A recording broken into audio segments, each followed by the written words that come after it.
Hey Geeks, and welcome back to Girl Geek Headquarters. So this week we have a lot of topics to cover. First and foremost, I wanted to discuss my podcast addiction.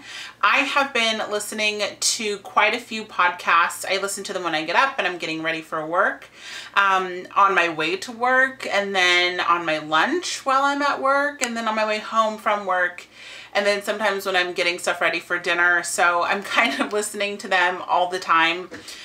There are a couple, or actually three, that I'm listening to regularly. One of which is called Sword and Scale. It's a true crime podcast. When I first started listening to it about a month ago, there was, I think, like 63 episodes that I had to catch up on. And they are about an hour to maybe an hour and 20, or an hour and a half, just depending on the length. They cover the topic.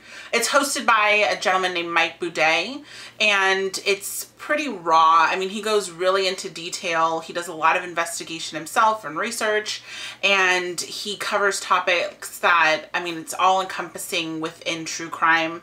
It is kind of difficult to listen to at times. So I think of the 63, I think I have like maybe 5 left to catch up on, to bring me current. But even then, there was probably about a good handful, I would say maybe like 6 to 8 that I just couldn't get through. So I didn't finish those ones. So I think, but in the interim, I mean, I went through so many and I was just listening to them nonstop, and my wife actually thought at times that she thought I was getting ready to murder her and try to get away with it, just because I was listening to so many. And I would play them without my headphones when I was getting ready for work so she could hear them too. And a lot of the time she's like, "What are you listening to?" And I just like, "Don't worry about it. Just don't worry about it." And then so after that, since I'm almost caught up, I started to listen to this other true crime podcast, which is called My Favorite Murder, and it's hilarious. I know that sounds so weird that it's a true crime podcast and it's funny, but it's these two women, Karen Kilgraff and Georgia Hardstark.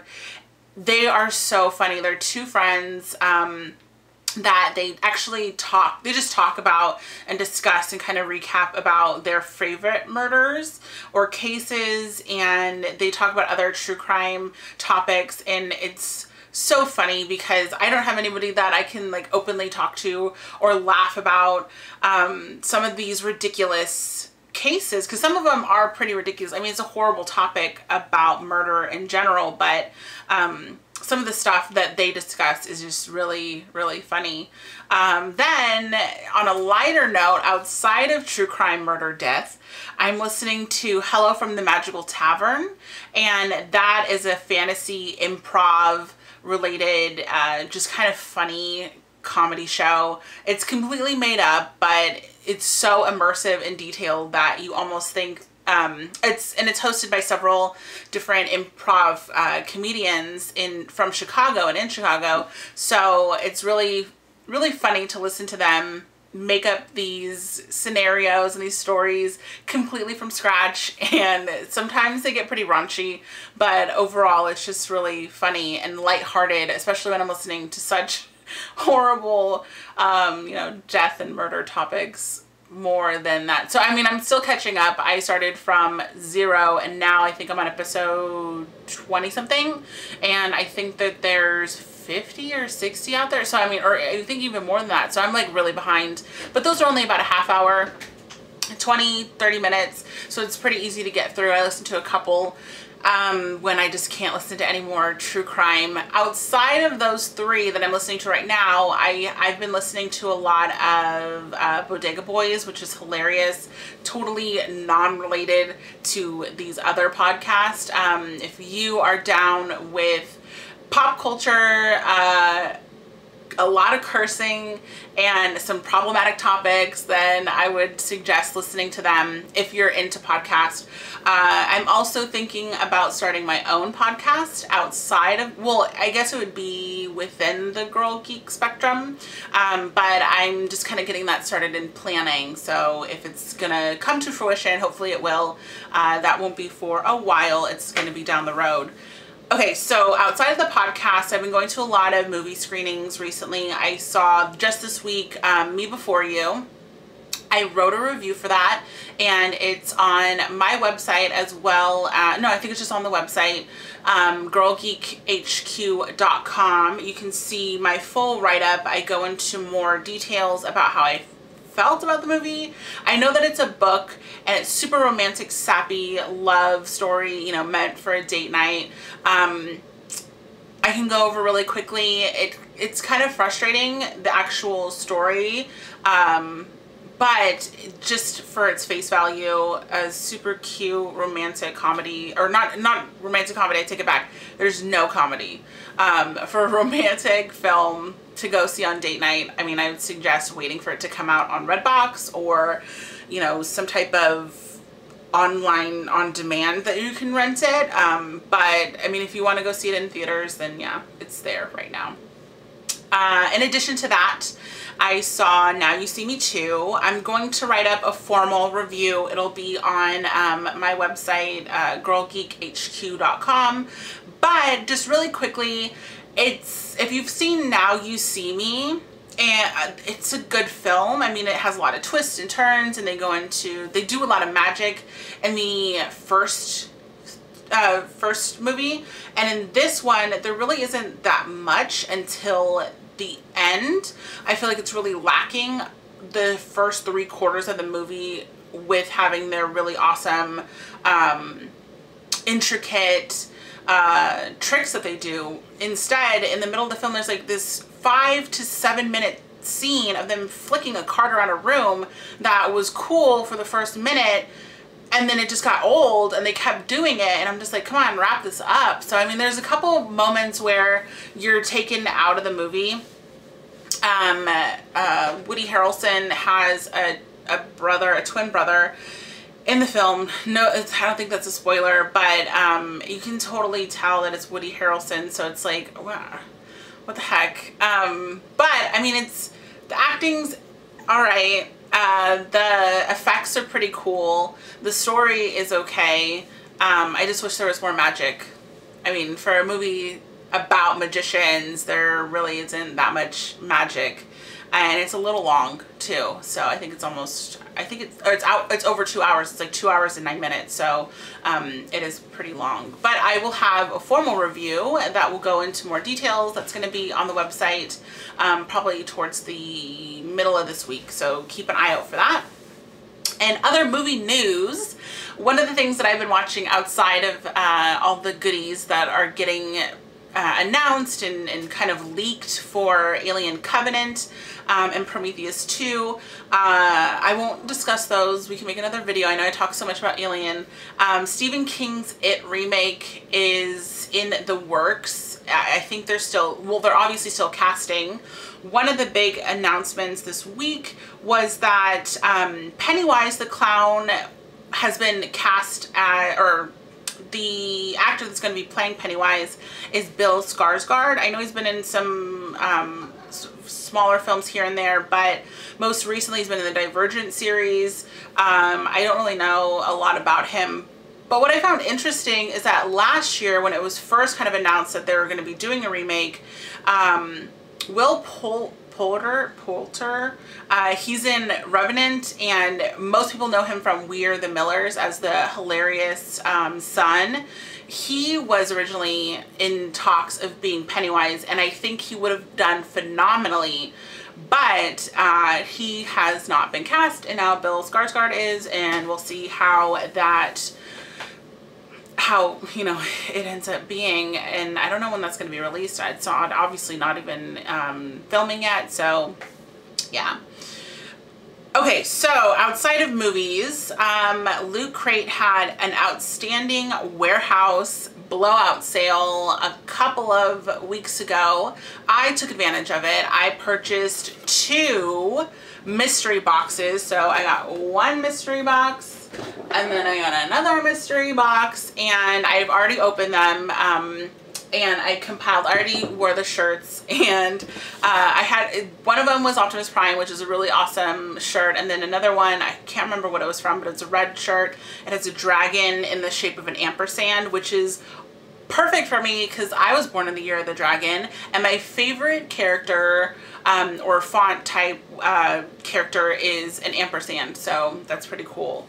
Outside of that, I kind of really scored, which I was super pumped because I got this alien face hugger, adorable little guy, and he's actually gonna come with me to Wizard World Comic Con because of what I'm gonna be dressed as.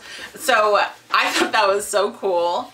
Then I got an AMC Walking Dead little figurine. I have not opened it yet. I got a little figure for, it's a Loot Crate exclusive, and it is a little analog retro inspired Squid Kids Inc. So analog RIP, I don't know. So it's a little, it looks like a Nintendo game that, or a Game Boy game. Game Boy? No, a Nintendo. It looks like a Nintendo game that it's literally just a little stand guy that you collect, and he'll probably go in my collection. I got a Halo. I don't really play Halo. Oh, I don't play Halo, but I got this new superposable micro action figure Halo guy. I also got a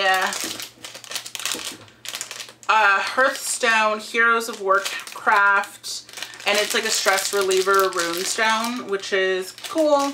I could definitely use it at work. I got a paper wallet for Batman vs Superman. It's actually kind of cool, but I'm probably never going to really use it just because I hated that movie. But I might give it to somebody who would enjoy it more than I will. Another cool thing that I got in one of my boxes is this Spy Mad Libs. And some were really funny. I was just kind of reading through it. I remember doing these in elementary school, probably like 4th or 5th grade. And they were always hilarious because you always use like poop and fart and stuff. So I wonder how that'll work in the Spy Mad Libs.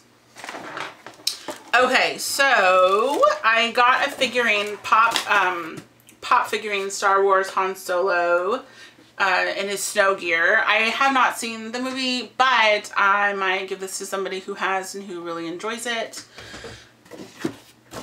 And then another awesome thing that I got is this Geek black tie geek. And it's literally just a tie, and it has, I think it's Galactica, little guys all over it. I don't know if you can see, but this is really cute. I don't wear ties. I'm trying to convince my wife to wear it, maybe out to dinner or something. We'll see how that works, but it comes in a little box. Super cute. And another thing that I was so excited and happy that I got is a Star Trek Spock air freshener. Live long and prosper. I'm so excited. I'm probably never going to take it out of the package. I'm just going to love it and put it on my board so I can collect it and keep it forever. Another thing that happened this week from Loot Crate, which is kind of funny. So I've been looking, I mean, I saw it all over Instagram, all over Facebook. In the May Loot Crate box, I don't subscribe to the monthly boxes. Instead, I just kind of purchased the collector ones or the ones that I think are interesting. And then I also got these warehouse clearance ones just to try it out from the mystery box. So I don't subscribe, but if you do, you got in the May box a Thanos Infinity Gauntlet glove oven mitt, which I thought was so kick-ass, and I wanted to find it online so I could purchase it and I could have my own. But lo and behold, it is being posted all over the internet, especially all over, you know, Instagram and Facebook and other social media sites, that if you have one and you've used it and you've tried to hold something or take something out of the oven that is 400 degrees or hotter, it melts. And even some people are saying it's not even, it doesn't even have to be 400 degrees. It just has to be really hot, something. And it's melting, luckily not on, you know, nobody's gotten hurt, but it is still melting. and pretty dangerous. So they are, I don't know if they're recalling it and giving people money back or giving them like a credit, but they're telling, Loot Crate is emailing everybody, telling everybody, do not use it. Please stop using it, you know, put it away. Keep it as like memorabilia. Don't actually use it. It can't be used for high temperatures. But I thought that was really funny that a Infinity Gauntlet glove can't withstand temperatures of 400 degrees. So, all right, so I think we're done. I wanted this to be a little shorter, but I guess it went long. Next week, I'm going to be posting a video of my cosplay costume and how I'm getting ready for Wizard World Sacramento. And I'll go in a little bit more details about, you know, what I'm planning to do for that. If you have any comments, questions, concerns, anything, leave them below, or follow me on Instagram, GeekGirlHQ. I'm on Twitter at Eric Ashley, and I will see you geeks next week.